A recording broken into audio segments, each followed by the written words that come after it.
All right, welcome to Artcasters. I started a little early there. Usually I wait a second or two because that probably came in as welcome to Artcasters instead of welcome. But anyhow, we're going to be doing an interesting kind of format today where we're going to be answering listener questions, which I'm actually really excited about. The last time we did an AMA, it went really well. Um, and so this time, we pre-asked a select group of listeners if they had any questions, and we have a whole bunch of questions to get through. But we also are going to want to prioritize listener questions. So there's a few ways that you can kind of participate by asking a question if there's something you want us to ask. And we'll probably prioritize live questions over the kind of pre-sent questions. And so that we notice them because the chat's going to be really busy. We notice a lot of people are in chat, which is really exciting. Just make sure you put Q before the question. And hopefully that doesn't get us flagged for being a conspiracy podcast or something. Maybe they should type question. Yeah, type question. That's actually probably a better thing. Maybe say question. And then, as always, I was going to say super chats take priority. Yeah, super chats take priority. So if you want your question to skip the line, even if it's a silly, absurd question, go for it. And as long as it's safe for work and it's not demeaning to entire groups of people, it could be demeaning to Scott, myself, or Cory, but just not to entire groups of people. We'll read it. Yeah, we like super chats here, so that will skip the line. That's the way you can kind of skip the line if your question is really, really important. So this is also going to be interesting because I'm going to be drawing. And so people who are familiar with my drawing setup, I'm going to be reading from my iPad over here. And then Scott and Cory are going to be kind of like monitoring the chats. And then Frank, since you're our mod, just in the chats, like, highlight this stuff. If you notice that we've missed a question, just be like, dude, Chase asked a question like 5 minutes ago or whatever, and we'll get to it. Anyhow, I broke our format. I got into the topic before we introduced ourselves, so why don't we go backwards and introduce ourselves? Scott, where can everybody find your work and all that fun stuff? Yeah, you can find my work at Serkworks.com. You can also find my videos, including my series Making Comics 101, which is a free course on comics, soup to nuts, everything you want to know about making comics, everything from coming up with ideas all the way to publishing and all those steps in between. It's on my YouTube channel. And the other thing I wanted to mention about my YouTube channel, I think I'm like 2 subs away from hitting 20,000 subscribers, and it keeps going. But like, it'll be there and it'll go back down one, it'll go up one, and it's been like that for a day. So if anyone isn't subscribed to my channel, if you want to subscribe, you could be the 20,000th sub. So oh yeah. That's a huge accomplishment, Scott. Yeah. Holy crap! Congrats. Thanks. I love it. Yeah, that's all I got. Awesome. Yeah. So everybody, go give Scott some love. I know my channel is so much larger than I'm just joking. I was joking because I think I have like a 20th, and the majority of my audience is, I would imagine, already following Scott. But yeah, if you aren't following Scott yet, go check out Scott's channel. It's awesome stuff. A lot of good resources. Probably the most comprehensive YouTube channel on making comics that exists. So go make sure you're subscribed. Cory, where can everybody find your work and all that fun stuff? You can find my stuff by going to CoryKerr.com. If you go to CoryKerr.com and click on what's new, then you can get a t-shirt that I just released last week, I think is when I released that. A few of you bought it already, which is cool. So that's pretty awesome. And so I have the First Amendment t-shirt there. It's available. I was hoping to get mine so I can wear it, but it still hasn't come yet. Yeah, they make it as it's ordered, so it takes a little bit longer than like an Amazon order. Yeah, so if you want to order that, it'll take a week or two to get there, but yeah, so that's that, and then I'll just be working on this animation I'm working on with a bunch of people today. So I love it. Yeah, go check out the t-shirt. I think Scott and I both ordered one. And are eagerly awaiting it so that we'll have to match up the day, Scott, so we're all wearing Cory's shirt on like maybe the next Artcast or something. And then make sure to ask everybody in the chats while you're wearing a First Amendment shirt to use the letter Q a lot. And I think that whole video will just go really well. Exactly. Yeah. It's going to market exactly to the type of people you want buying your shirts. Yeah. All right. So let's get. Oh wait, I should probably let people know where to find my stuff. So if you're on my channel, make sure you hit subscribe, hit the bell so you get notifications when I'm about to go live. I've been doing a ton of live streaming lately, and the live streams are really fun. They vary from like fun art talk to like hardcore debates. I mean, they're like it's the strangest art channel where it's just kind of like hanging out in an art studio. I've been having a lot of fun with it. So make sure you're joining us on those by being subscribed, and of course, like, you know, making sure you click that bell so you get notification when it's about to go live. And then also, if you like what I'm working on during Artcasters or during my streams, make sure you pick up the first book.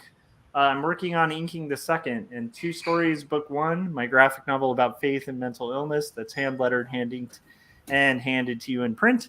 You can get that for a decently reduced price on Amazon.com. And then Jacob's Apartment, you can pre-order this or ask any bookstore to basically pre-order it or stock it.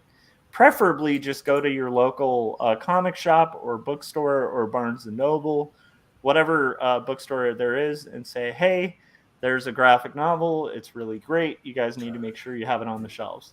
And it's called Jacob's Apartment. It's from Graphic Mundi. So, because usually they'll be like, who's the publisher? And the second they look it up, it should be in their system. So, woo.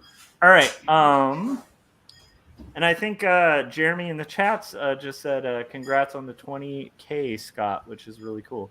That is a huge Jeremy. accomplishment, man. Yeah, we'll have to get you back on the show soon, Jeremy. Yes. All right. So are you guys ready to rock some questions? Yep. All right. I'm ready. All right. What is the meaning of life? No, I'm just kidding. So we're going to start with Squatchy's question. Wait a minute. We got one in the chats. Why don't we read that one off first? I think Chase asked a question right off at the top. Let me see if I can find it. Where is that question? It was highlighted as question. Okay, question. Any thoughts on handling tone and the overall mood of a particular narrative work? How do you prepare it in a way that makes it feel consistent and appropriate with the story being told? How are we handling who answers what here? Yeah, I have to think about this one. So I'll go real quick while you think Okay. about it. Mine's just a really simple answer. I decide what the message is that I want to say, and then everything that becomes the filter that every decision that I make goes through. And so part of that message is going to be tone, you know, and mood and voice and things like that. Part of that message is going to be like, you know, story beats and character choices and things. But if anything, you know, doesn't make it through that filter, then it doesn't fly. And so every decision that I make is based off how I want it to feel. So that would include, you know, the style of the art, the style of the animation, the dialogue choices, you know, whether it's first person or third person, or, you know, whether I have a reliable narrator, an unreliable narrator. All of that is to, you know, serve that one main thing in the story. That's how I do it. Yeah, for me, it's. I guess I'll speak to like with Young and the Dead. I mean, it's clearly an homage to like Goonies and Monster Squad. So I already have a basis there of kind of what that mood's going to be like, because I'm homaging something. So, and I want it to have sort of that same feel to it. And then there may be some tweaks, like for instance, because it has zombies. I mean, I don't know, maybe I guess I could see those kind of zombies in something like, I mean, there's parts of Goonies like where the guy fakes being hung, and there's some definitely things that are a little more adult. So I don't think that would seem out of place.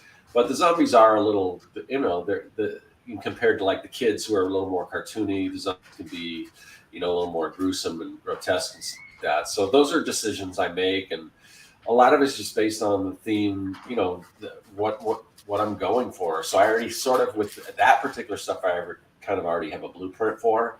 For the story, I don't think about it too much because I want to focus on the doing now. The next story I'm going to do has a big hip hop theme, sci-fi theme. So those, that's going to inform what that's going to be. I haven't really decided, but I do something, and then like Cory says, kind of have that block it and make sure that you're always keeping that in mind, so that you don't want the story to go off the rails. I mean, you want building, or you have to establish a world, and anything can have that world if you establish it. But if you establish something up front and it's totally outlandish, and then it becomes more serious, or vice versa, like if you have a really serious story and then all of a sudden it just goes nuts, it's like, well, where did that come from? So, I mean, knowing that you can tell whatever kind of story you want, but you just get to inform that up front, so it just doesn't seem out of place. So that would be my answer. Got it.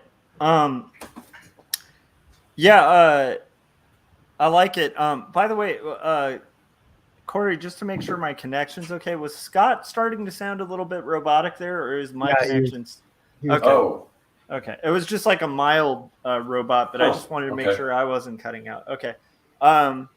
So basically for me, like that's a huge consideration, like tone and the overall mood. I think that's actually one of the most important things to kind of establish about a story.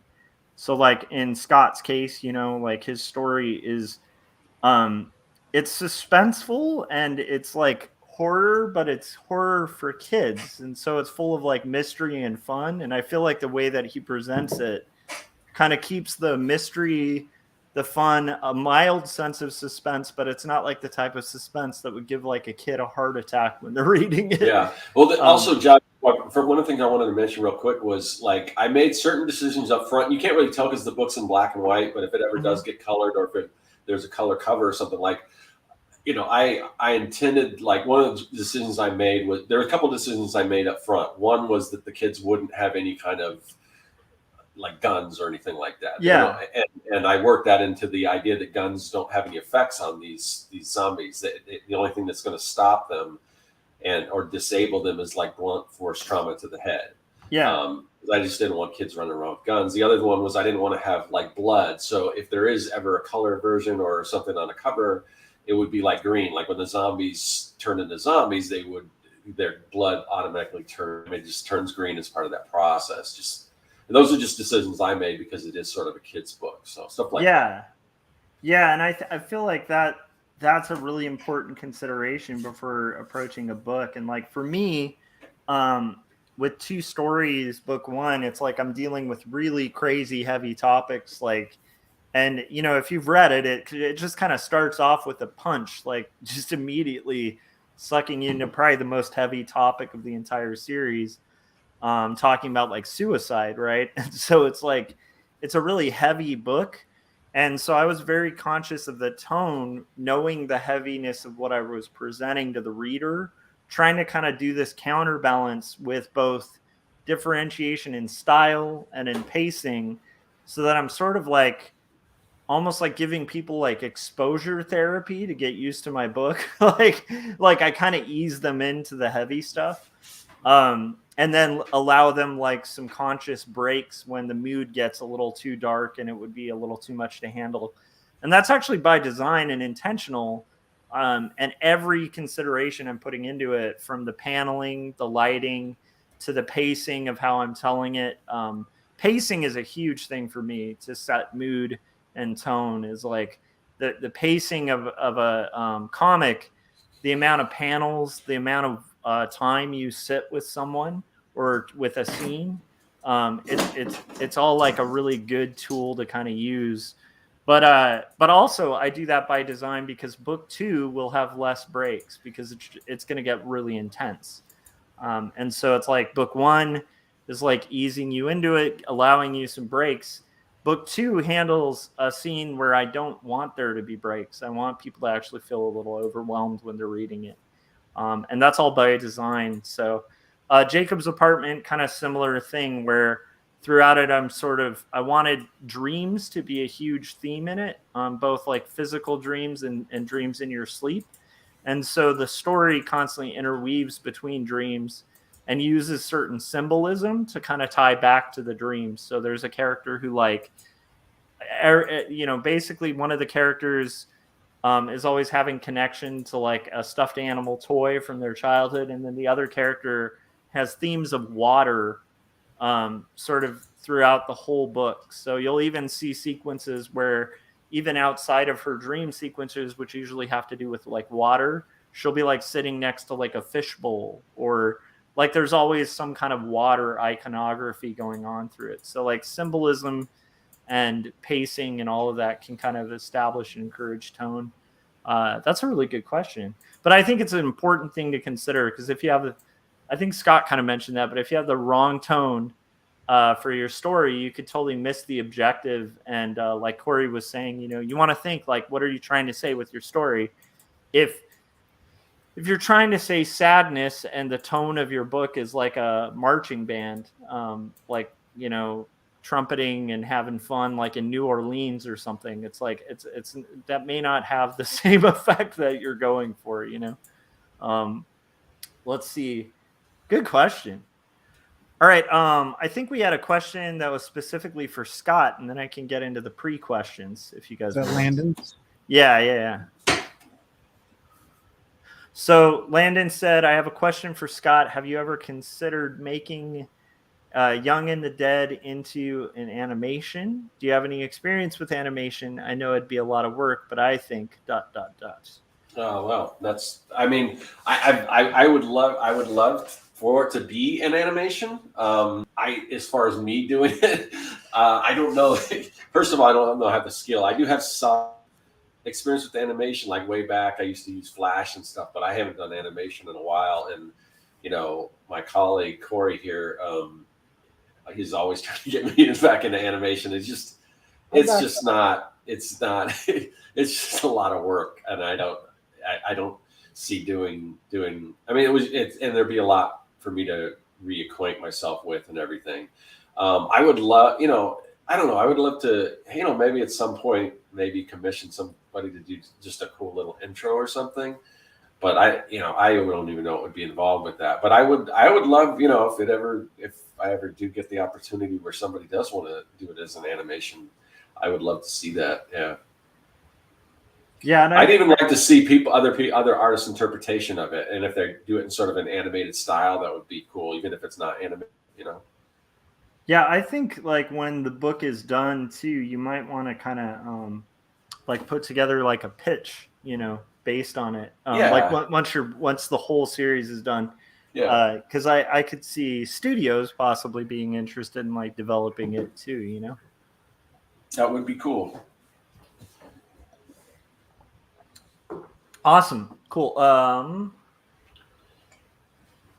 There was Frank said that Skull Diamond asked a question. What are the biggest challenges in making comics? Ooh. Jeez, that's a great question. It's a great one. I don't know if there's so many. I would say the fact that the industry doesn't support a livable wage is probably the biggest challenge. Yeah, and that's probably why we don't work in the industry. We produce our own stuff on the side. That is a challenge. For me, a lot of it's time. Obviously Josh is just really good at finding the time to do it. Me, not so much. That's why I put out like single issues, and it takes me like years to do one. Because so that's time is part of it, and just making that time. But I don't know, man. That's just such a But if you could huge make a passion. livable wage off of it, Yeah, you would have time true. to do it, right? True. Yeah. And I'm not, and I mean, if I really, really focused on it to the point where I really looked into, did a lot of research with Kickstarter and things like that, because I think once I complete the story and I want to do it a trade, that's when I really want to concentrate, and that's when I think I can really make it profitable. If I really do a really awesome Kickstarter with some cool rewards and just, I don't know what that looks like right now, but I mean, look at any crowdfunding website, and you're going to see people are successful doing independent comics. So it's not unheard of, Yeah. But it's not easy, Yeah, I think I 100% back what Scott was saying. I feel like the most challenging thing, well, it's split between two things, but I definitely would say the most is time. Just finding time, making time, and they're really time consuming, and to do it right takes time. Like, I could make a lot of comics, but to make comics that are right, like the way I want them to look, it's an insanely time consuming process. The only thing I'd say is like probably equally as challenging would be like self-discipline, which for me was hard to kind of ingrain in myself when starting out. It's just surprising how much more dedication and focus they take than like a single illustration. And it's funny because I think back when I used to do single illustrations, I'd just think, well, it's just like a bunch of illustrations, right? And it kind of is, but it's so much more complex and crazy than that, because it's, telling a visual story, and having to redraw characters, and you come up with a really cool costume or something, or a cool background element, and then you have to draw it for the 50th time, and you're like, why did I do that? I'd say that's probably the one. Okay, we got a question beforehand from Squatchy that was, what can we do as friends to keep Gary in line and make sure he's working on Dinosaurs versus Marsbots at all times? That's Squatchy's job. He does pretty good at that himself. I would say just keep hammering him in every possible context that you can. Always bring it up. We got Jim asking, what's your approach? These are the pre-asked questions. And Gary in the chat said, this is an outrage. Okay, so Jim Lujan said, what's your approach on drawing interiors? How much reference? Things like furniture, drapes, etc. I can start with that one. Like I usually start with I keep a Pinterest board. I don't know how many of you guys use Pinterest at all? Oh, yeah, all the time. Yeah, so I keep a Pinterest board, and I usually those ones I keep private, just because it's my own reference that I'm using or whatever. And for instance, I remember doing, I did in my book. There's some kids' bedrooms, so I'll just search for 80s posters, and then I just search for a lot of nostalgic things, and I just keep a board for that, and that's a big tool for me. One of my books has garage and arcade. So really, I mean, I just kind of hit up Pinterest and do searches and stuff. And I try to dig as deep as I can. So not that everyone's gonna be searching for the same things that I am. So but you do kind of, when you do search Pinterest or Google Images, you do run the risk of getting the same results that a lot of people do. So, I mean, I don't dig into it as much as I used to, but I still have like a morgue file. I still have visual dictionaries, which are awesome. I don't know if, and I think some of those are online. I think the Macmillan Visual Dictionary is online, and I think you can, and it's just really cool because it'll not only will it show you the picture, but it'll show you all the pieces. Like if you look at a motorcycle, it'll tell you what all the different parts are and stuff. Oh, so that could be helpful. And it's usually, the good thing with that is it's usually sort of, because a motorcycle or whatever, it can look so many different things, and it's usually kind of the most common version. It's kind of an amalgam of the most common version, just so it's a little more recognizable. Because sometimes you'll search for something and like maybe you want a specific era or something that's hard to find, and you keep getting, what was it that I was looking for?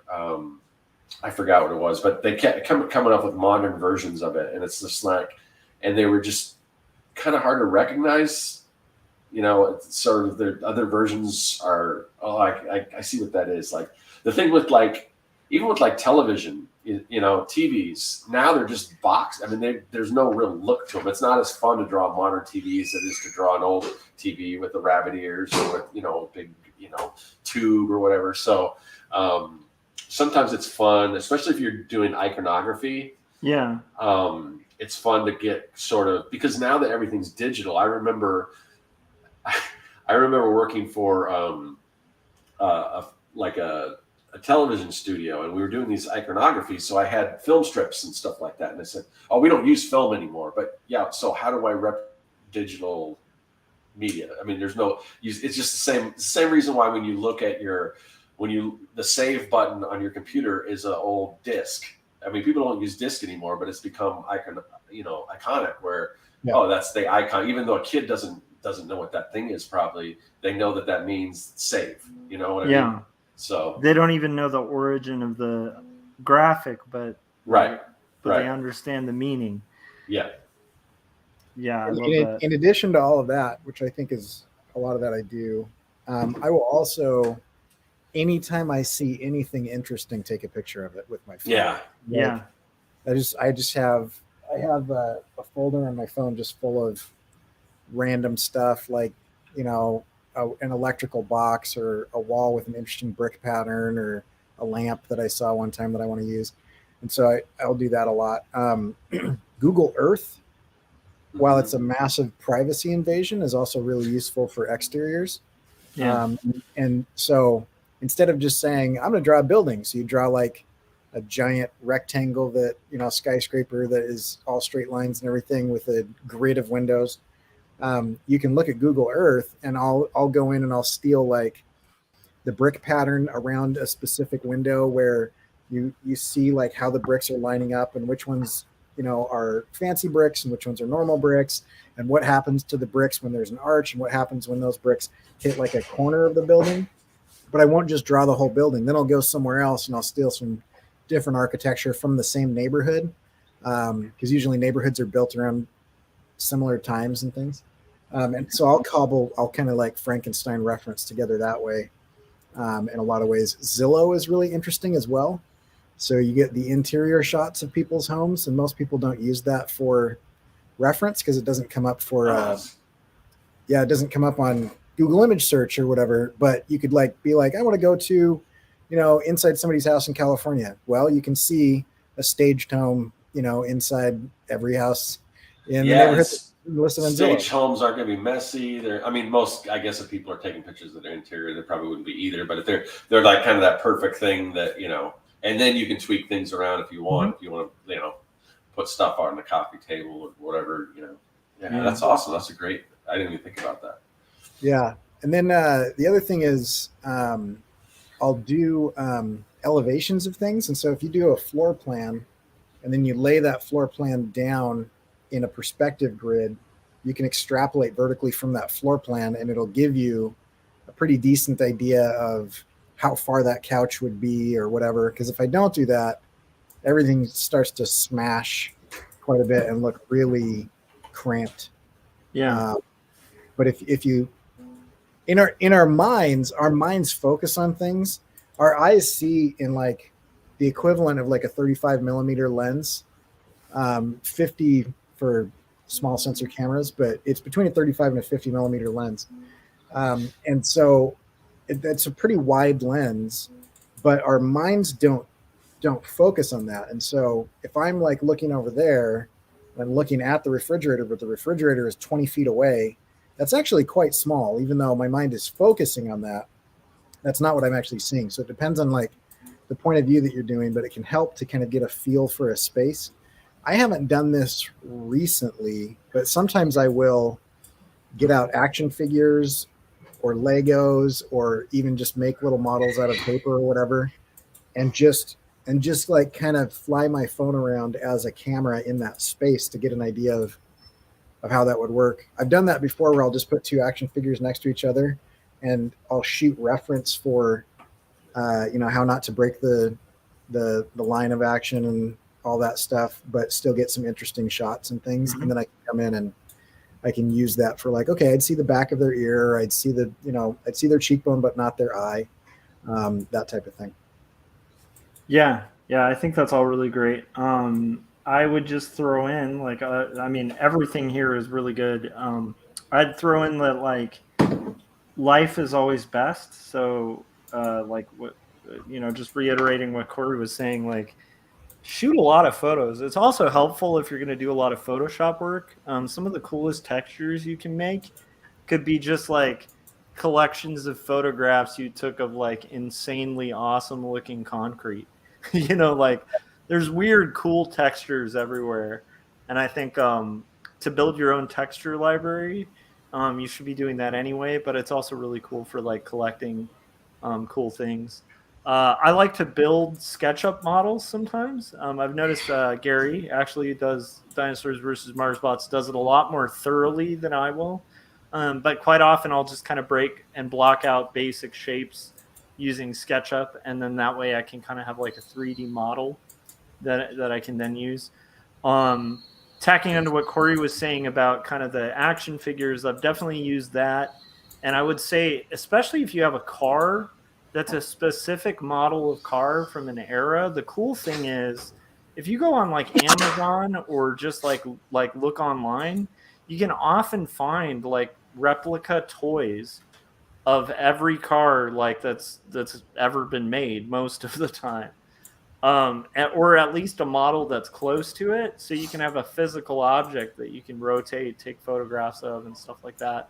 I've definitely used that for cars. I have the same thing. I've got about 12 different motorcycle toys. Yeah, Harley released a bunch of motorcycles, and it is really helpful because you think if you've never tried to draw a motorcycle or a bicycle or a car or a truck, you think, yeah, they're just, mostly rectangles and circles, but you try to get an ellipse in perspective and the hood of that car is curved and vanishing into 2-point perspective. It gets really complicated. And so holding up that model or even photographing that model can be super helpful. Yeah. A lot of times photographing things can be helpful because if you don't spend years training yourself to translate 3D into 2D, your phone will do it for you because you shoot it and it's already 2D. So looking at a 3D space and then putting that on your paper, your screen as a 2D flat plane, that is a skill in itself. And you can skip that step a little by photographing some of those models or whatever else. Yeah, but I also will say, and this is a resource I'm going to have to use a lot on this book, Not Death But Love, that I'm going to be starting once my publisher has the final edit done, like with my sister of the script. And that is a book that talks about the Brownings in the Victorian era, like Elizabeth Barrett and Robert Browning. And so it's like I'm going to have to do some deep dive research into that era. And a lot of that might actually look like going to a library, which I know is a crazy idea for a lot of people. But when you're digging into like Victorian era stuff, you can do that. You can also find like some really cool stuff online. And specifically, if like, for instance, I know I'm going to be researching the Brownings. Luckily, they're very famous writers, and so there's probably a lot of like information and stuff, but it's going to be a lot of deep dive digging and probably actually going to libraries and maybe even actual locations. So that's And I would add to that, one of the things I was thinking as Scott was talking, Josh, that you just brought up as well. Books are often a lot better than the internet, Yes. just physical books. And so if you go to like Barnes and Noble, for some reason, these are always on clearance and they're amazing. Yeah, that one section with all those coffee table books. There's one section where they're like, here's every motorcycle that's ever been made since 1905. Yeah. You know, or whatever. There's always these like visual photo books of every topic that you could imagine, especially vehicles. But they've got food, they've got other things like that. And then there are people who have done entire books that just catalog like what people wore in different eras. Yeah, the costume books, and if you have trouble finding those at like a Barnes and Noble, they sell those quite often at like hobby or model stores, because there's a whole world of people who do model building that will kind of take like replicas, and they want like, they'll be like doing Civil War replicas or whatever.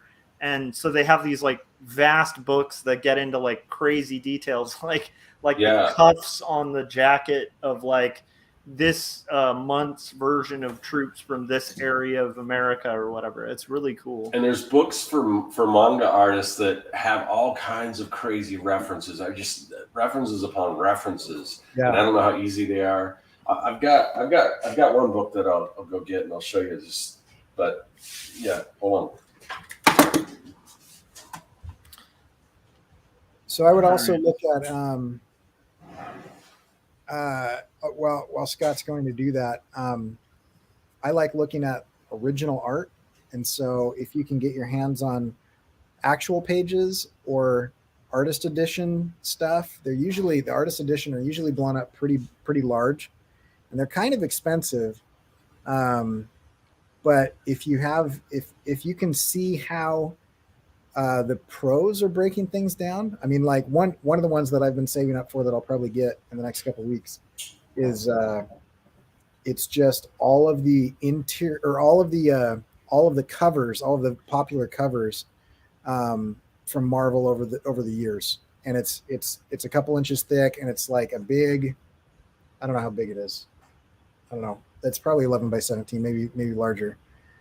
But anyway, it's not quite 20 by 30. But anyway, they take photographs of the original pages. And one thing that's really helpful with that is you don't just see the finished artwork that's been cleaned up and, you know, is kind of sanitized. You see all the whiteout, you see the underdrawings, you see the red and blue pencils and everything. And that can really help. At least when I was learning to draw a few years ago, that really helped with me understanding like the structure of how things are built. I bought some Ryan Outlay pages, and I saw the way that he laid out his grid to do this fight between Invincible and Dinosaurus. I own that original page, and I was able to like look at and study like where he put his grid lines down on how to lay that building out. And it's interesting to see like what to focus on and what not to focus on, because if you give like as much attention as reality with your inks to everything, then it's just a wash of black. And so you have to kind of like decide like what you're going to draw attention to, you know, with more or less ink, and studying original pages can be super helpful with that. Sorry, Scott, what were you getting? You know what? Of course, when I went to look for it, I couldn't find it. But it basically was just a book with all just kids doing just different activities, holding scissors, like playing ball, just all kinds of different stuff like that. You know, and there's tons of those books, at least you know, for manga artists. I mean, the amount of reference and books and things they put out there is just incredible. But yeah, I think like just building as big of a library as you can, and then also thinking a little outside of the box. And then also, I mean, we shouldn't forget the most important resource, which is your brain. Like, so you can also like, especially with, you know, backgrounds, like you can invent things too. The advantage of having like a lot of references though, like I think I remember R. Crumb saying, like he can invent a building, but like the reason he uses photo reference is to get those like weird wires that are like attached to the wall, connecting to weird pipes that you wouldn't even think, because they don't have like a design aesthetic. They aren't like the best placement of something. That's just how reality is. Like reality's got some strange odd things you wouldn't think to put in.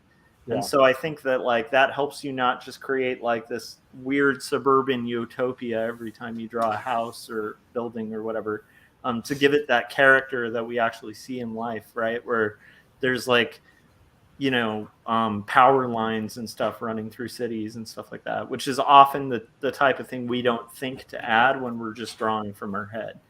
And then one last thing that I just thought of, Josh, before we move on, is also, I think this is kind of a skill that most people don't think about very much. Mm-hmm. But look at stuff and try to figure out why it looks like it does. Yes. And I mean that both in form and function. But like one of the earliest stages of me doing this is I was trying to do a logo for a company that had a mouse as their mascot, and I was trying to figure out with how to make it not look like Mickey, Minnie, Dead Mouse, Tom and Jerry, you know, but also on the flip side of that, have it not look like a bear, a koala, a cat, a rat. And it's really interesting. It took quite a while to figure out like the exact shape of the eyes and the proportions and distance between those things. And if you can, you know, if you like go out and just like look at a tractor, like there's probably like a John Deere dealership, you know, within 10 or 15 miles of where most people live. Go sit there and walk around and like try to just get in your mind like why one part of the piston is smaller than the other part of the piston, and you know why things hinge and how things are put together. Not that you're ever going to be able to build it, but when you start to input all of that visual reference in your mind, you can kind of noodle the nonsense machine because you've spent the time looking at real machines. Mm-hmm. And so like H.R. Geiger is a really good example of that. He doesn't just make horrific looking things. He makes horrific looking things that are based in like, you know, oh, that's probably a person's forehead and that's somebody's hand and that's somebody's, you know, and you can he's definitely designing around foreheads and hands. Nothing strange that we shouldn't mention. Just foreheads and hands. Yeah, exactly. You know, and don't look him up if you're at work. But anyway, but there's anatomy involved. Yeah. And it's not just, and it, you know, like if you want to see some really interesting, like creature tech type stuff, just go to a bookstore and buy like a reference book of beetles or insects or grasshoppers or whatever, and you will see some fascinating like shapes and functionality of joints, and all of that can start to become really helpful like later. Yeah, and like Cory was talking about with like tractors, you know, it's like the more you draw the tractor and you see like where the joints are and where the like pistons are and where all the different functional parts are, you can better understand like the functioning and the posing of a tractor, and then think about that and do a ton of life drawing, because that's basically what you're doing. You're figuring out the mechanics of a human body. And like the more you can understand like the musculature and the tone and like what's going behind the pose, like what is that skeleton doing underneath? What are the muscles laying on that? It just informs you as an artist. Yeah. I think Jeremy had a question. What is the number one thing? What is the number one thing each of you wishes you were better at artistically, creatively? Hands. Hands and feet. Geez. Wow. There's so much I wish I was better at. You always wish you were faster. You always wish you were more accurate. Wish you were, man, I might have to go back to that. I'm going to let you guys tackle that while I think about it. I think the biggest thing that I struggle with is just like really stiff acting and posing. It is, so I mean, part of that is anatomy and gesture, but like part of it is just like, you know, I don't know if people do this, but in my mind I imagine that everybody else is good at this and I'm terrible at it. But like I can't just sit there and draw a pose. Like I have to like get up, act it out, or I have to like, you know, like get a feel for it in my body. otherwise everybody is standing just ramrod straight and like moving one arm, doing whatever the action is or whatever. And so I think just gesture, I think, would be probably the biggest thing. Yeah. Yeah. If there's one thing that I could do is just to get whatever's in my head out on the page. You know, if I can imagine something and just execute it the way I imagine it, is it just never comes out. And sometimes, you know, I surprise myself. I'll draw and it evolves into something different that's like, oh, that's pretty cool. But if I could just, you know, get that vision out of my head to go on the page, that would be awesome.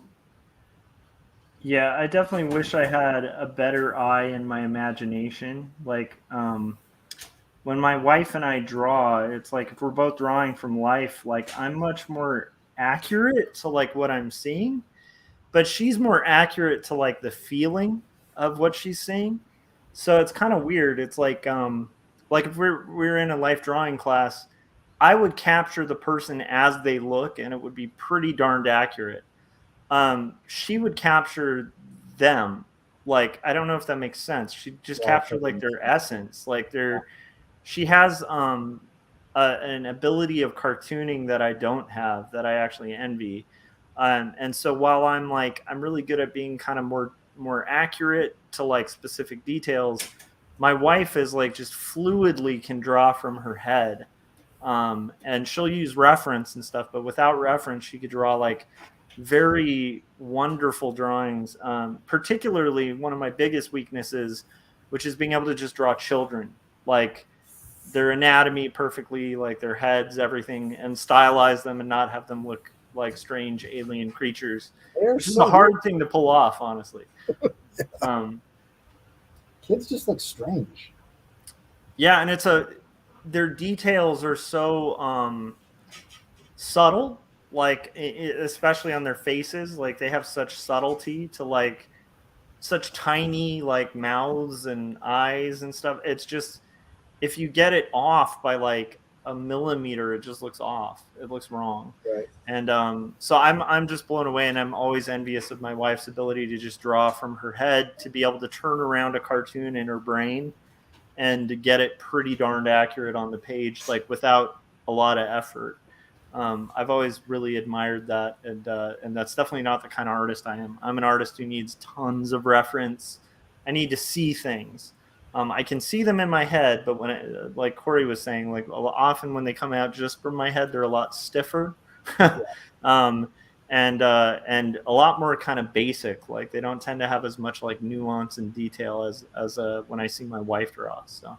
Yeah, I would also say for me, expressions. Like you see animators are so good at that, and I just like to get better expressions and more of a variation of, you know, characters, because a lot of my characters, and I'm willing to admit this, that they look similar. You know, the kids, you know, you could change the hairstyle or whatever, and they may look similar. I mean, I can draw different, you know, characters that you can look at and say, oh, that's a different character or whatever. But, you know, it's I don't always do that. And I think if any of us could be like, I'm going to blank out on this guy's name, and you guys will probably be able to name him. He's like that cartoonist who like, he'll start with just a pen and he'll just start drawing. Kemble. Yes. I think if any of us could be that would be the improvement we'd like, where you have the picture on the page already and you're just inking it. Like it's just already there, like in your brain, and you're just tracing what's in your head, like on the page, without any pre-work. I think that would be the ideal. Human. I don't think he's human. I literally think one day he's going to be like, okay, it's time for me to go back to my home planet. Yeah, he's the orbs that those fighter pilots were seeing that were released by the U.S. government. Like that's actually his hometown. That's like what brought him here. He's a genius. But okay, did we get any more questions, or should I field the ones from the chat? If we did, we can always go back to them. But okay. So we got a couple more. There was one recently. Where'd it go? Vincent Steigler. Steigler. Hello, thank you for the stream. Very grateful to be here. We're glad you're here, man. Would you self-publish, print on demand, for example? Why or why not? Have a great weekend. Okay, let me answer that, because I kind of had this debate with some other artists and that are very against print on demand, and for good reasons. I mean, print on demand, the profit margin is really low. Okay, but then again, I talked to I one of my coaching clients is Mark from Lesser Known Comics, and he's getting some really good quotes and things for print on demand. And right now they're doing a lot of their stuff on print on demand. And while I think what he's doing, I mean, I still think Offset, he could definitely, I think he could make more money doing it but especially if you're doing lower runs, print on demand I think there's a lot of reasons when print on demand makes sense. The biggest thing for me is that you can publish. You can't really do this so much with floppies because they're not big enough, but if you've got a decent sized book, you can publish it through Amazon. And the good thing about it, even though the profit margin might not be as much as offset printing, for international, it makes total sense because to ship a book is so expensive. You could pay the price or more of that book just to ship it internationally. Yeah. Whereas somebody has Amazon Prime in a different country, they could get that same book print on demand, and they can get it shipped to them for free. So you could take literally whatever the cost, and they're not going to. Your international customers aren't going to complain because it would be more to ship it to them. So if you could raise that price of that book up a little bit for internet, like create a separate listing for international where it's the cost of the book's a little more, but they're still going to save tons on shipping. So you're getting whatever you would lose because it's print on demand versus offset printing for shipping international. It makes total sense because that shipping just going to kill you. So, it also makes a lot more. Print on demand makes a lot more sense for if your book's in black and white. If it's color, that's really going to be difficult too, because there's a big cost difference in print on demand from color to black and white. But there's definitely there are definitely some advantages to using print on demand. I mean, I use print on demand right now just because, when I eventually collect the whole book, other than, like I said, internationally, I will most definitely do a larger print run. But it's also a good test. It's a good test to see, I mean, you don't want to be stuck with all of these books. If you're going to have to traditional printing, offset, you're going to get, it's like maybe you can get a print run of 1,000. If you can't sell 1,000 books, you've got those sitting around. So it might be a good test run to see, how it goes at first. And then if it's popular enough, then go the route of, offset printing. But I don't know. That's my 2 cents as far as. I would do the same thing and just echo what Scott's saying. I do this a lot with T-shirts. I used to design and sell T-shirts quite a bit for work years ago. And when you're doing print on demand or pre-order, exactly, there's some downsides to it, right? The downside, like if you order one of my shirts, I can't ship it tomorrow. Like it's got to get printed one at a time because it's print on demand. But I also don't have a garage full of inventory, and I hate garages full of inventory. I hate not just the inventory, but you don't have to ship it. For you don't have to ship it. They take care of all that. I mean, honestly, I've talked about this before, and I don't want this to discourage anyone from ordering physical products for me. But when I get an order, if it's a digital order, I'm like, yes. I don't have to do anything. It just goes out. If it's physical, I'm like, I got to pack this thing up. Yeah. Amen. Seriously, it is very, it's pretty awesome. But then your margins are usually lower. So what I would recommend is get out a spreadsheet and do a couple calculations. One is what's your margin if you sell everything, which is never going to happen. Because if you do sell everything, you usually reorder, and eventually you're not going to sell everything. But what if you sell through everything? And then the biggest thing is, what is your outlay of cash? Like, what's your break-even point? How many units do you need to move for that order to make sense, because a lot of people will try to get you, hey, if you're going to buy 100 of these, I'll give you a price break at 250. Well, if you can only sell 100, you're going to have 150 of those left over. But sometimes that price break between 500 to 1,000 is actually only a couple $100 more. And so some of those price breaks can be really useful to know. So I'd figure out break-even point, and then I would realistically look at that. And I like print on demand first as a market test. And then if you start to see something take off, increase your margins and stop doing it print on demand and do a big run, because you'll have more margin in that product. We've got a question from Chase. I want to hit that one real quick. I will say, if you can afford it and you'll not lose your shirt, you should always go offset. It's always better.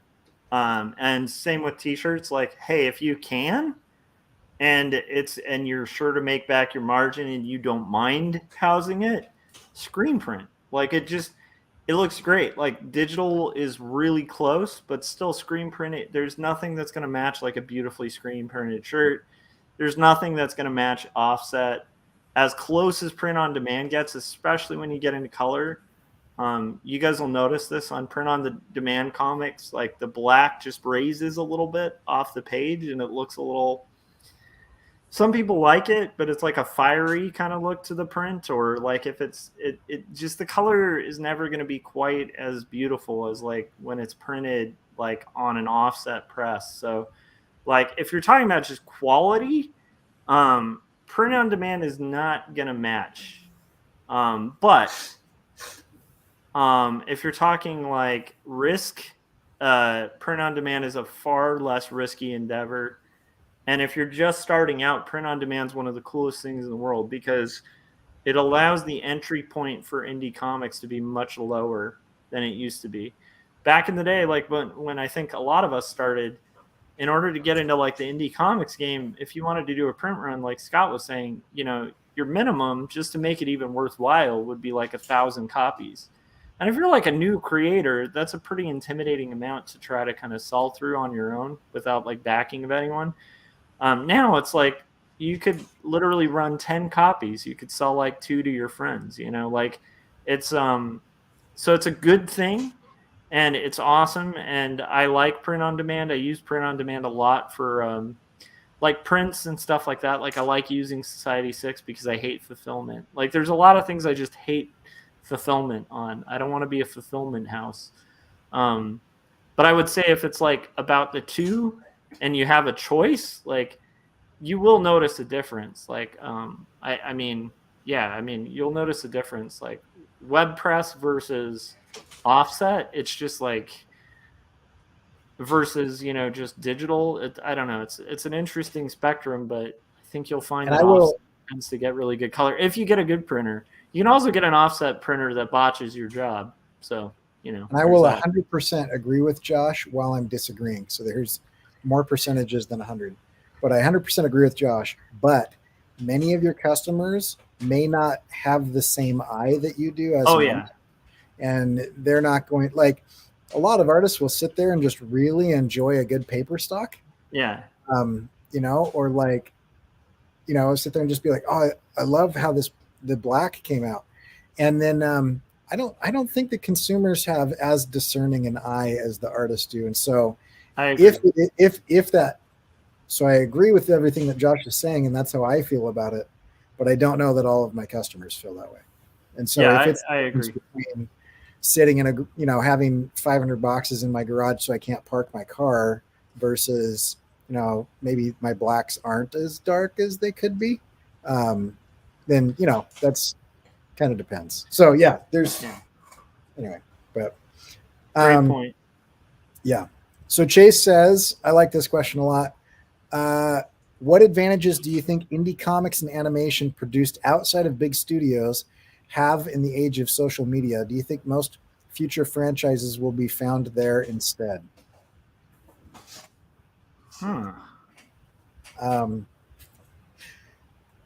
It depends, because like, especially in comics and animation, there are things that you can do by yourself quickly, but comics and animation are not on that list. But like, you can do short films in a relatively short period of time if you're shooting live action and there's no like CG or whatever. You can write novels, kind of by yourself, and there's a lot of work in those things. But if you are like penciling, inking, lettering, writing and editing your own thing, that takes a while. And then the same thing with animation. Like, I remember a buddy of mine, he was doing some voices on an animation that I was working on. And he's like, hey, so I never really thought about this, but like I went and saw a movie the other day and there are like 300 people in the credits of this animated film. And you're doing all of this yourself, and so there is that as a huge downside. So I don't know. I think the volume of work that can be produced as an indie is a lot less than when you have thousands of people or even dozens of people working on stuff. But I also can make exactly what I want to make and nobody tells me I can't. And so you go into a bigger shop, there's bureaucracy, there's levels That's what I was of people and things, like if I want something to happen in a comic, it happens because I'm in charge. Right. But like, I don't have to go ask permission. Like I'm listening to Scott Snyder's kind of Substack, the behind the paywall thing. And it's really fascinating listening to him tell these stories of his Batman run where he's like, I wanted to have this villain and I wrote this whole entire story with this villain in mind. And then they said that I couldn't use that. The editor said that I couldn't use that villain because he was going to be somewhere else in some other story that took him out of it. And so I had to use this guy, or they were going to try to roll into this other promotion. So I had to somehow shoehorn a character that I had I didn't want in the story into that story. And he's talking about how he's doing that as a professional.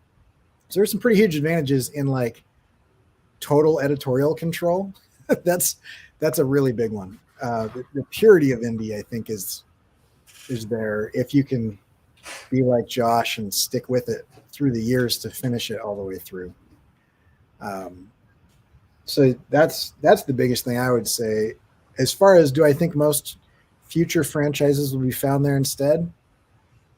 Optimistically, I'd like to say yes, but cynically, I think the distribution machine is there to distribute things that turn into money. They don't really care about quality of the work or the quality of the story. They're really just looking at, is this going to turn into dollars? And they might not know who this diamond in the rough or this gem in the middle of the woods is, even though there might be somebody in Ohio that's making the best comic that's been made, in the past 20 years. I don't know if somebody in Hollywood is going to be able to find them. And if you're talking about social media, I am going to intentionally not rant for 40 minutes on this. The current algorithmically driven timelines do not benefit indie creators. They are intentionally built to keep people addicted to the platform, but not to help independent creators who are bringing the value to the platform. So there's a power dynamic there that is the antithesis of what you would want in a society, and it's massively detrimental and will collapse in on itself if something doesn't change. But currently, I do not think social media is helping indie creators. Yeah, I would agree with all that. I don't know what I would add to that. Josh, anything? I will just say, like, on a more optimistic note. Sorry. No. I actually think everything Cory is saying is true, but there is a cool thing. When Jacob's Apartment, this book was first announced in Publishers Marketplace as getting a deal. Like an acquisitions person from a major studio asked to see it. That's before it was released or even known about. It was just announced in the Publishers Marketplace. And from what I've heard, acquisitions guys are combing Publishers Marketplace to see new up-and-coming graphic novels that they can license and develop. So there is a huge interest. I'd say especially I'd say right now at least in indie comics, like where the money and the potential interest and all of that is really in the young, in basically kids comics and young adult comics. There's a vast interest in it. You can see one of the most brilliantly developed animations I've seen in a long time for kids is on Netflix. It's called Hilda. And if you read those comics, they're brilliant. They're amazing. And then they got developed into this Netflix series. And it's so outside of the box of what a typical studio would make. It's just a unique story that has its own voice and its own kind of narrative and its own world. And it's neat to see something like that amid all the, as much as I love Star Wars, like I absolutely adore Star Wars. And I love what they're doing with the TV series and stuff, but I have to say it is refreshing to see like a new world, a new take on it. That's not like rehashing stuff that I'm nostalgic about as a kid, like something that my kid can be nostalgic about. And like that, I will say there is a future of media that's being developed in the indie world. Right now, it's mostly probably in children's literature, but those children are going to grow up and make comics. And so, yeah, I mean, comics are definitely a huge thing. I don't know how long the superhero craze is going to last, to be honest. I kind of hope it sticks around because I enjoy the movies. But I don't know, like, if there's going to come a point where people just get super burnt out on the same sort of genre. But I definitely think comics have like a future in that. So I don't know if that makes sense, but I don't think most future franchises will be found there. I think you're still going to have franchises primarily developed around toys, nostalgia, and existing properties. Yeah. Yeah, I think once I say this optimistically, I was about to say a statement as if it was determined, but I'll say it that way because I want to wish it into existence.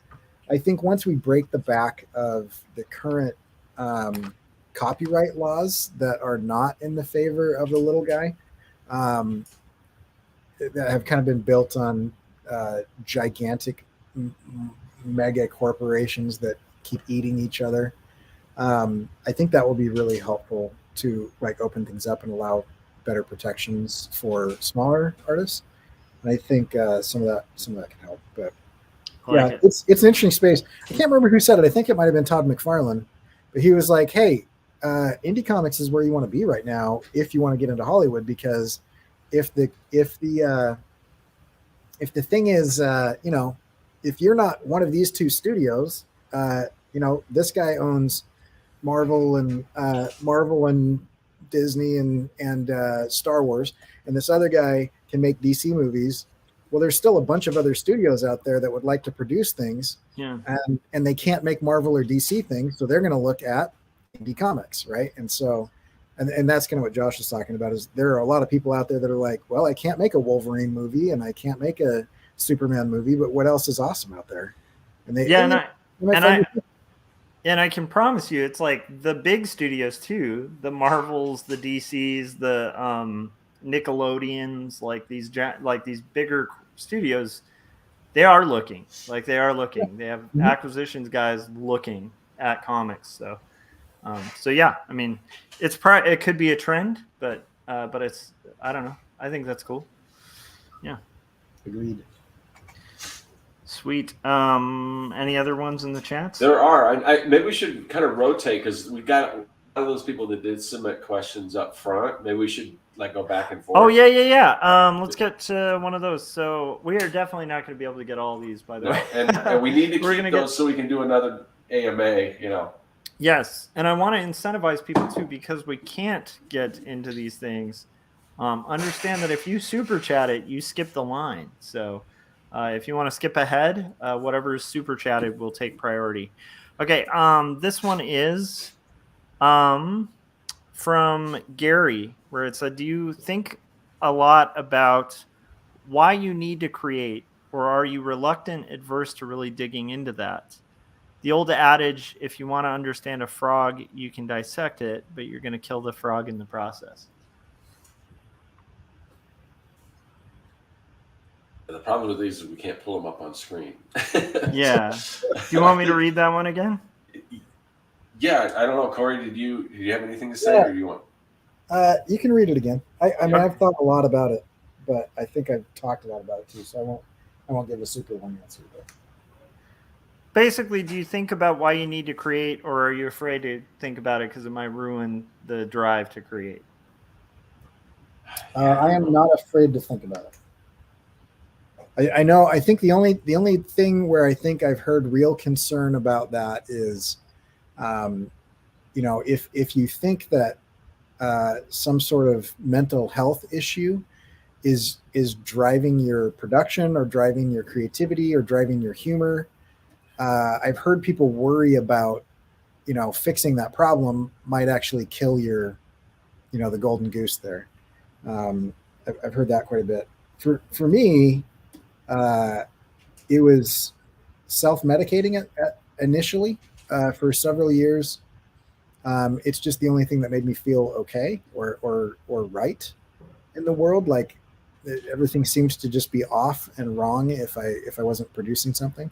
And I moved into, so I was just okay with that for years, for a long time. But then I kind of recognized some kind of unhealthy thinking along those lines, where I had kind of fallen prey to what I call the cult of busy, the worship of Culture.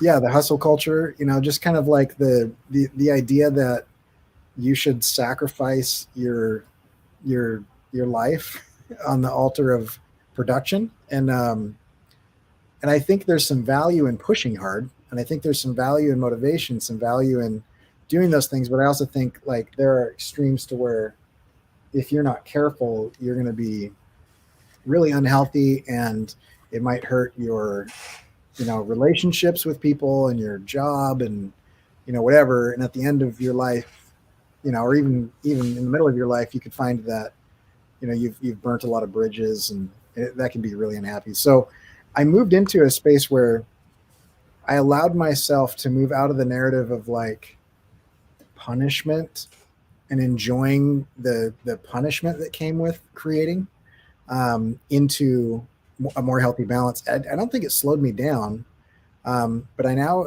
am just accepting the fact that this is something that I do that I enjoy.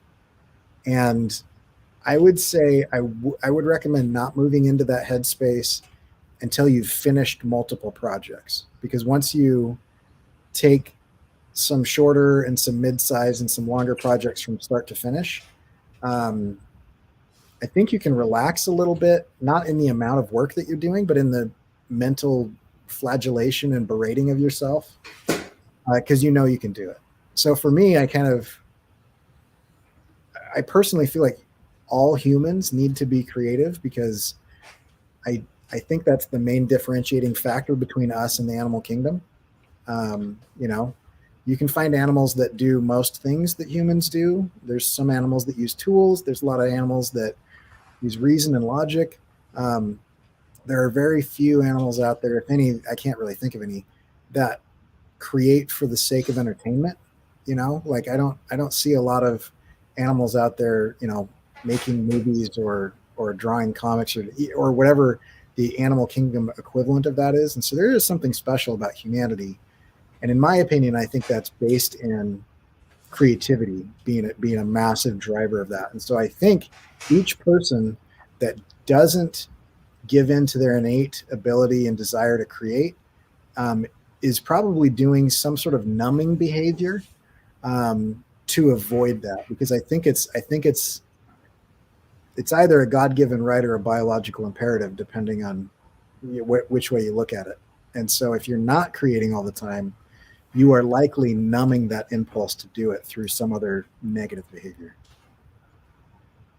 Now I forgot what the question was, and I can't remember if I answered it or not. But I think you did.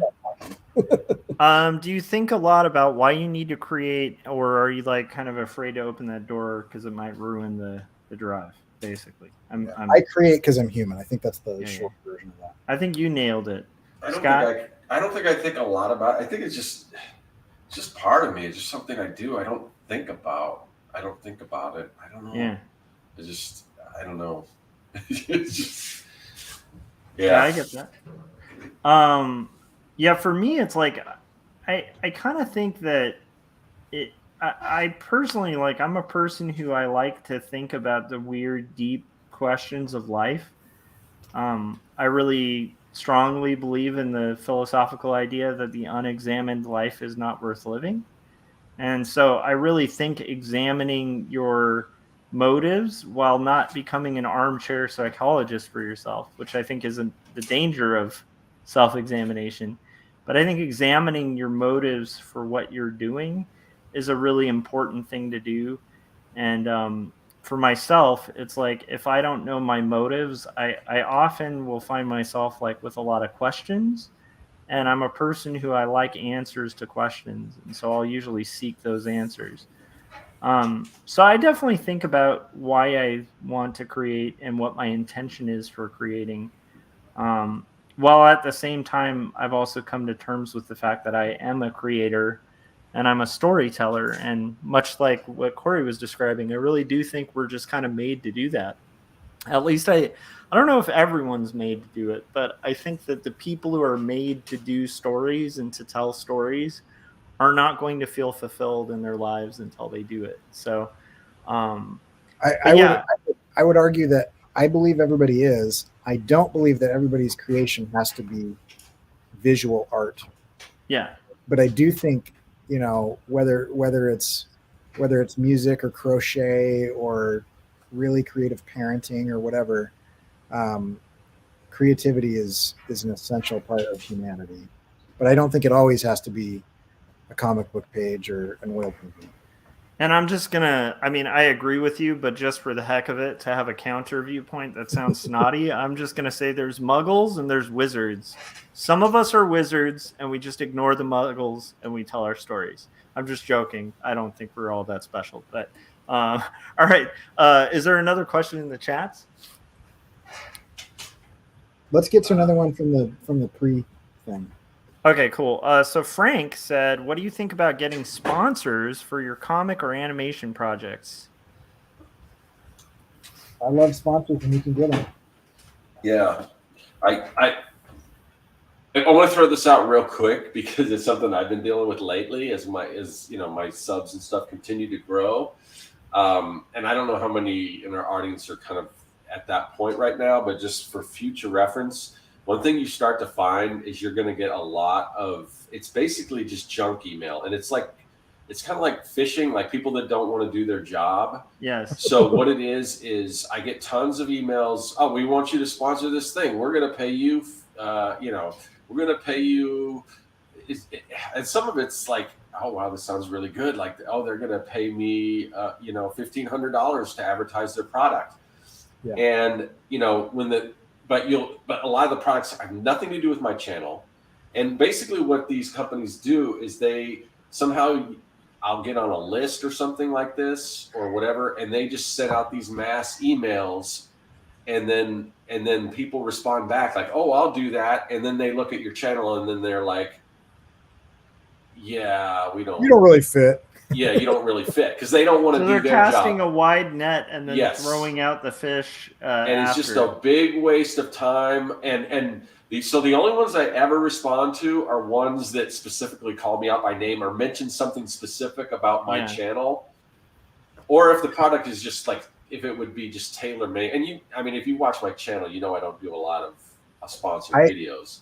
Scott, along those lines, I have one response to most of those because they'll usually say on Instagram for me, a little bit on YouTube, but mostly on Instagram, hey, we came across your work and we think you'd be great for blah, blah, blah, blah, blah, blah, blah.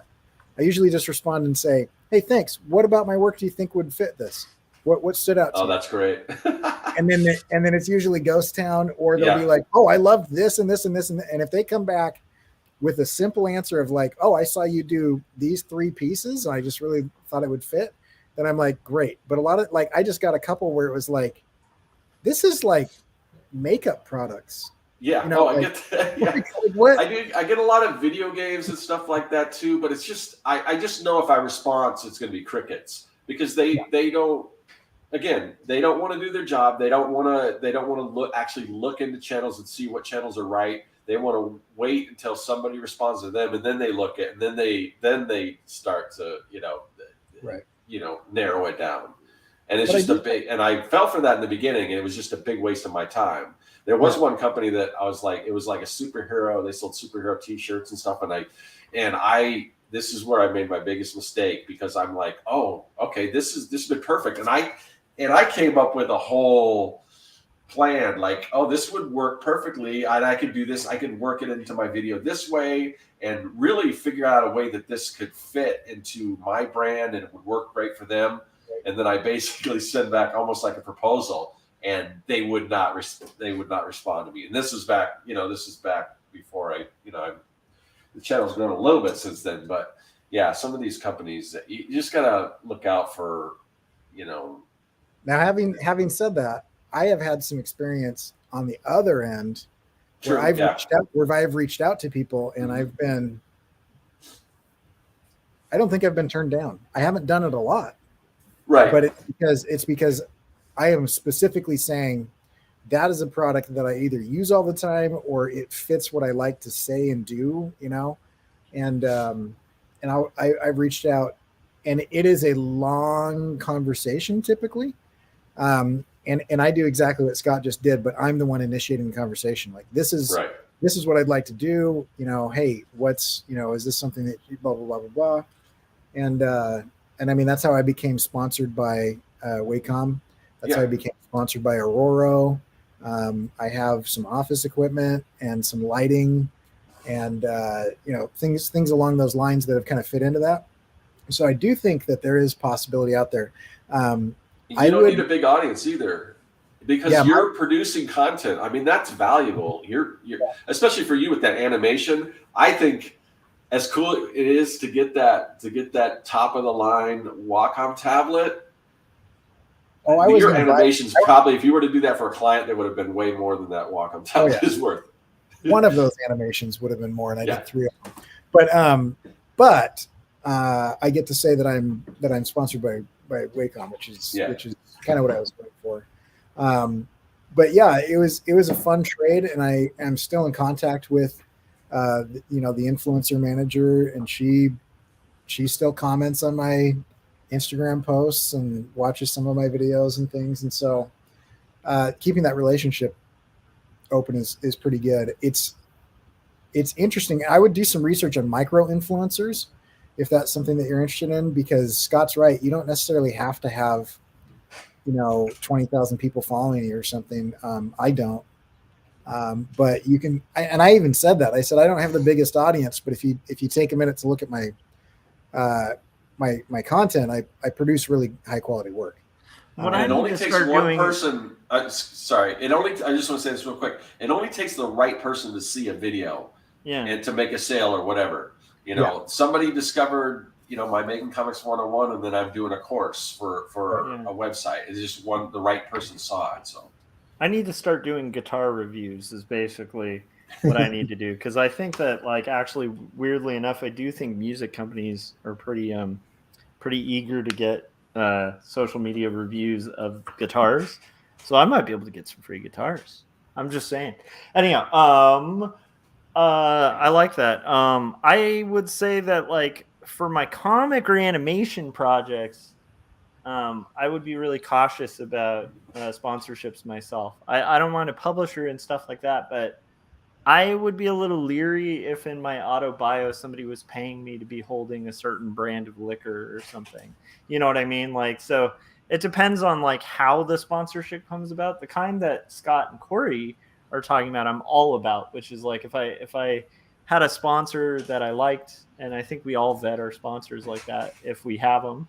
Like, if somebody like who made hats that I like wanted me to wear a hat and mention it in a video as a sponsor, I would be all about it.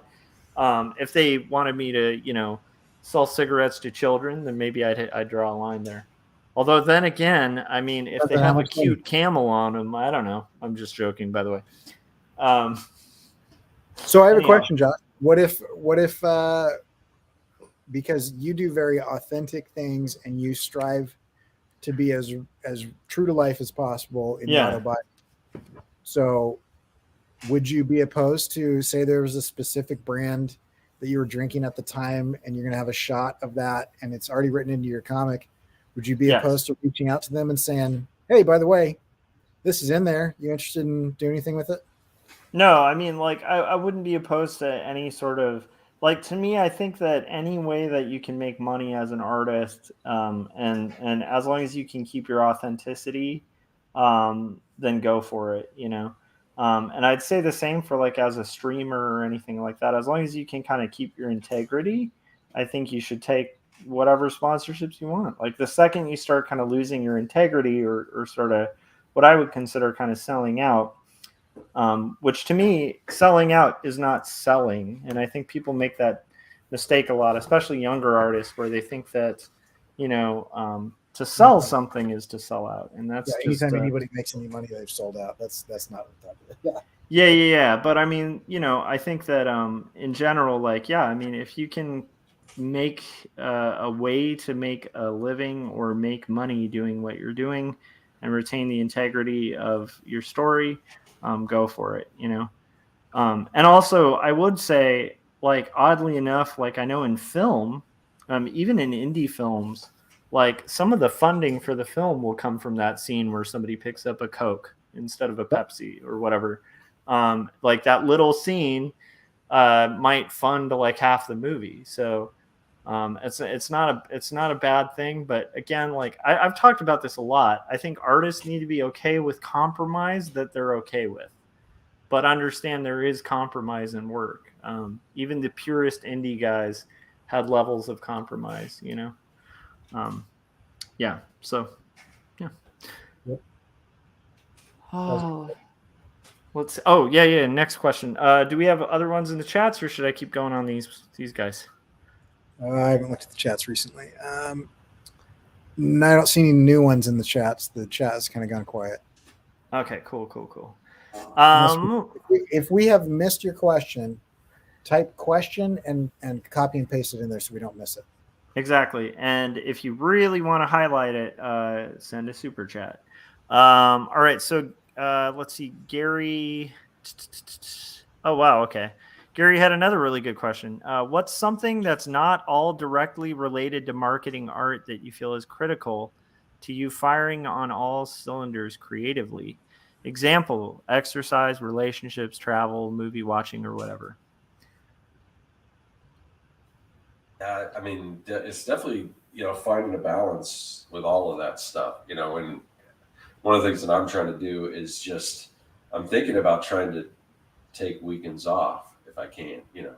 It's something, it's not really something I've really done before, but you know, my girlfriend just got a full-time job and everything. And, you know, so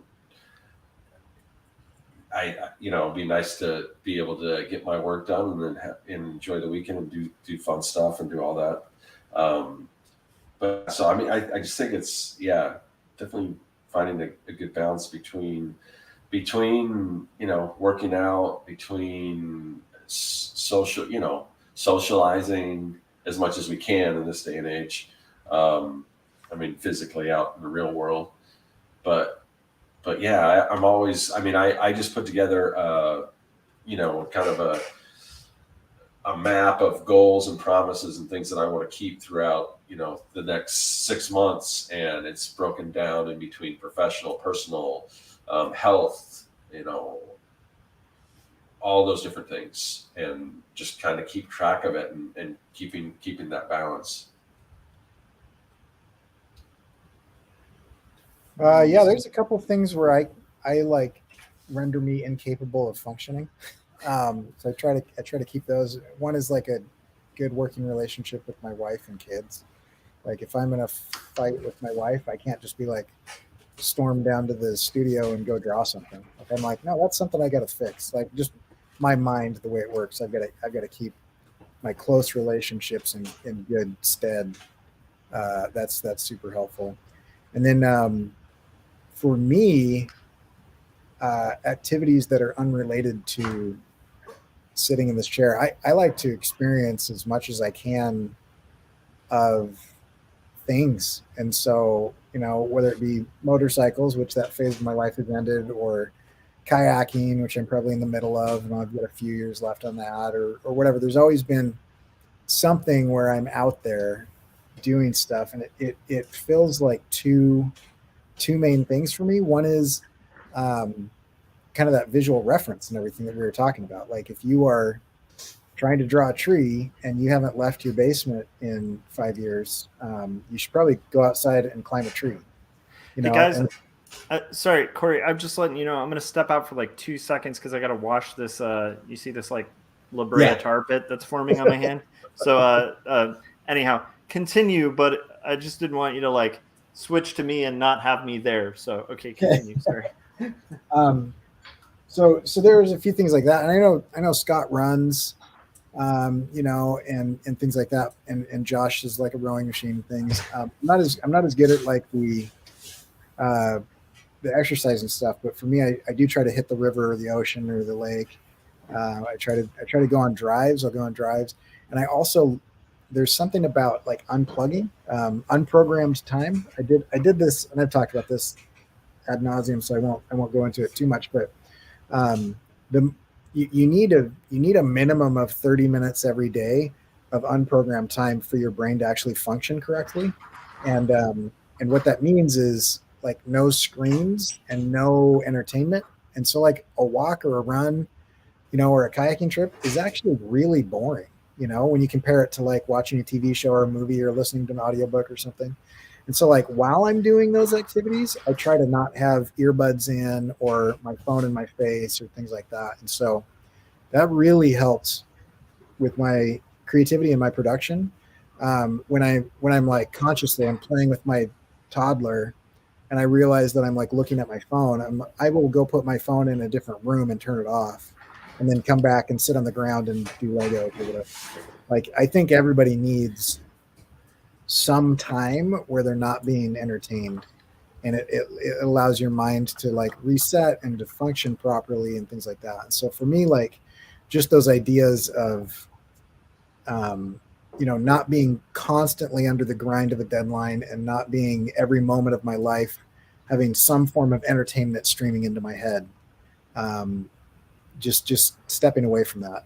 And it's usually helpful to have an activity. Like I'm worried that my phone will get destroyed because I'm in the middle of a river. You know, it can be really helpful to just like look at birds as I float by them. Yeah. Sorry, go ahead, Josh. I was just going to say, like, certain personalities are wired differently. I know that there's a lot of psychology on this, and I don't want it to sound sexist or anything, but it's like, this is speaking in generalities, that a lot of women in friendships sort of feel company and bonding when they're talking and relating like emotionally to each other. And a lot of men, I've always viewed myself as like a very effeminate kind of guy. And so when I was reading about this, it kind of made sense, because if I'm hanging out with friends and we don't have an objective, I have a really hard time enjoying what we're doing. But if I'm playing music, I can hang out with my best friend every week because we're working on writing music together. Or if I'm doing Artcasters, I can hang out with Scott and Cory. And it's like, I would still want to hang out with Scott and Cory, but having that shared objective, like a goal that we're all working towards together, is like, at least for me, and I think for a lot of men and probably some women as well, actually a lot of women as well, having that shared objective or shared goal, like Cory was talking about with like kayaking, we're getting from point A to point B, allows for that space where you can actually be like sort of filling in the gaps with that creative thinking, you know. Sorry, go ahead, Scott. I was just going to say, and there's also activities that you can do as far as entertainment are also, you know, in line with you know, being an artist or inspiration. Like I for Valentine's Day, we're going to, there's this really cool this Van Gogh exhibit here and since Gary brought up the question, you know, it's in Phoenix or Scottsdale, but you know, and it's, you know, and that's something I didn't even think about this, but I was like, you know what, I could probably write that off because the tickets weren't cheap. So, but stuff like that, we go out and experience not just culture, but something that that could really provide some inspiration and everything for you. Yeah. You know? Things like that, going down to art museum or like when Cory was talking about just watching birds or just life drawing or, you know, just experiencing the world around you and how that can inform your artwork. I'll also say this. I've heard this before. My friend Kevin used to say it, and I actually agree with it. I also think it's good to experience conflict and maybe sometimes get in a fight. I mean, in a serious way. I've noticed that some people who, and I don't mean this in a wrong way, but it's like I can definitely see, like, I have friends who have never been in a physical fight in their life. And then I have friends who've, whether by choice or not, been in altercations, like physical altercations. And the difference between those people and what they consider like serious and how they handle conflict is like night and day. I'm not saying everybody should go join a fight club, but I'm just saying, like, I guess what I'm getting at is, like, I do think it's important to have some kind of risk. Like, life is not a riskless activity. And I think sometimes we get in these bubbles where we're like, you know, avoiding all risk whatsoever. And that can be really detrimental to an artist. And so, weirdly enough, get in a fight. I mean, I wouldn't recommend it for somebody my age, but I'm just saying. Yeah, I'm not going to endorse that particularly. I just want to point out that I recently invited Josh to go kayaking and was told, I don't know if I want to do that. So I'm not a physical activity guy, though. Yeah. So anyway, I think there's a lot of good stuff in there. I think what Josh is saying is you should go to a bar, get really drunk, and just pick a fight with the biggest guy in the bar. That's going to give you a lot of, and then just send Josh the bill, whatever happens with that. No, but yeah, there's value to life experience. You know, there's definitely value to that. We had another question. Keith Harper, what are your opinions on comic swipes? Keith agrees with Wally Wood on the subject. Yeah, I don't know what Wally Wood said about swipes. Do you? Or just like, you know, the whole idea of what's the phrase? Stealing or steal like an artist. Well, yeah, steal like an artist. It's like great artist something and poor artist do something. Yeah, I don't know. I tend to think, personally, I mean, this is my own take on it. I can understand the temptation to do it. I don't think there's necessarily cheating in art, but I would say, like, I think that going more of the traditional route of like finding references and sort of pulling from multiple references to create your own is always better.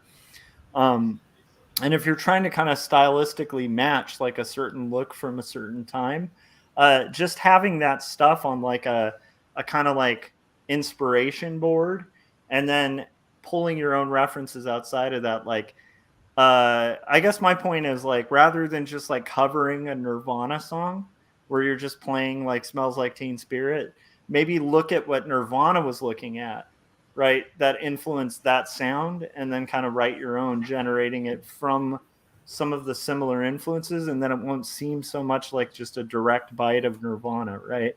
I don't know if that makes sense, but that's kind of my thought on it. Yeah, I mean, I'll look at, because, you know, poses aren't that easy to draw, you know. Yeah. I mean, and certain poses are really difficult, but also I'll look at stuff that, you know, I don't think I've ever taken something outright, like a full pose. Like I'll look at, like, if a guy's punching, or I want to get that perspective, maybe I'll look at that.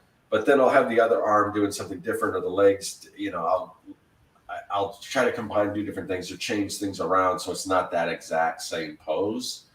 I mean, yeah, I don't know how I feel. I guess it depends how bad the swipe is, how obvious it is, I guess, you know, or what the intention was, especially because then you get into other areas like homages and, like, you know, anytime, what's the term? I guess it's just like an homage cover where you're taking a famous cover and you're doing your own take on that, but you're clearly letting people know that this is this is after another artist. Yeah. I think another thing I'll throw out there is like when I was a younger artist and I was on deadline. This is back when I was a t-shirt artist. I'm going to confess to a sin.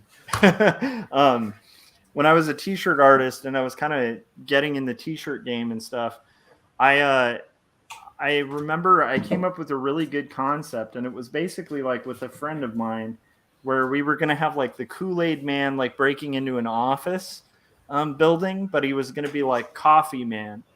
And I really wanted it to look like the original Kool-Aid Man comics. So when I was drafting it up, I actually like cut and pasted all the characters from like the Kool-Aid Man comics like in the office just as like a placeholder. But then I got hit with like a bunch of freelance work and stuff like that. And I literally did a trace over and I got called out on it. And it was like one of the biggest embarrassments of my career. And so I remember like feeling at the moment like, oh, I could let this pass. So I want to, I will say like, it got pulled. It wasn't a big deal. I've obviously lived past that, but it's like, I wouldn't encourage artists to do it because also we're in an art community online where you'll get called out for that kind of thing, and justifiably so. What I should have done, I'm not saying that's a bad way to comp things. I think even comping things like that works. But what you need to do is then do your own. Like, don't just, outright go over like the other person's work. Because we all have excuses and stuff like that. But I think that's one time in my career where I like really just went way too far with it and was like really instantly regretted it. So avoid my mistake. I'll admit to that one, and it was a rough one. It's decades ago, but yeah. If you look really closely, I'm sampling colors from the Magnolia pages. I sample colors all the time. Steel palettes for sure. Yeah. Steel palettes, steel looks like you can steal a lot, but just don't directly steal. No. Yeah, I don't. Yeah, sorry. Go ahead, Scott. I wasn't sure. I wasn't sure if we should start wrapping it up, but I mean, I know we've got a lot of great questions yet. I mean, we definitely should do another AMA. Yeah, this was fun. And let's not lose those questions that we have.